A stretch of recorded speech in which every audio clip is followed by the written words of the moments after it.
क्यों एआई की race microchip से निकलकर अब पावर ग्रिड पर आ गई है। आर्टिफिशियल इंटेलिजेंस एआई की रफ्तार के सामने अब एक ठोस भौतिक दीवार खड़ी हो गई है और ये दीवार किसी कोड या सिलिकॉन से नहीं बनी।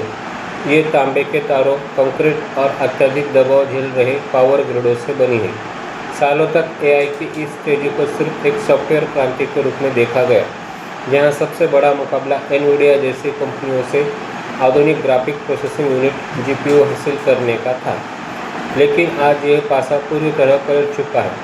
टेक इंडस्ट्री की सबसे दुर्लभ और सीमित संपत्ति अब कोई माइक्रोचिप नहीं, बल्कि बिजली बन चुकी है। बिजली के इस भारी संकट ने रेगुलेटर्स को औद्योगिक अर्थशास्त्र के नियम बदलने पर मजबूर कर दिया है। जून 2026 में टेक्सास के ग्रिड ऑपरेटर इरकॉट ने नए डेटा सेंटरों को ग्रिड से जोड़ने के नियमों में बड़ा बदलाव किया, ताकि केवल गंभीर कंपनियों को ही मंजूरी मिली।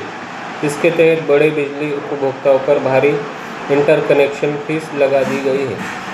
इसी के साथ न्यूयॉर्क के कानून निर्माताओं ने आम जनता के बिजली बिल और ग्रिड की सुरक्षा को ध्यान में रखते हुए नए बड़े पैमाने के डेटा सेंटरों पर 1 साल का प्रतिबंध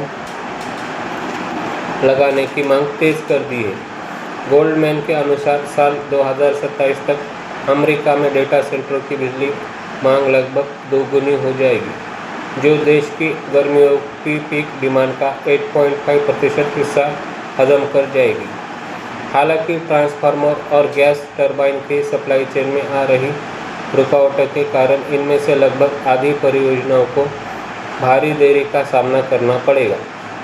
जहां एक तरफ बिटकॉइन माइनर्स अब तक बची हुई सस्ती और रुक कर आने वाली बिजली पर निर्भर रहकर काम चला लेते थे, वहीं एआई कंपनियों को लगातार और बिना रुकावट मिलने वाली बेसलाइन बिजली की ज़रूरत है।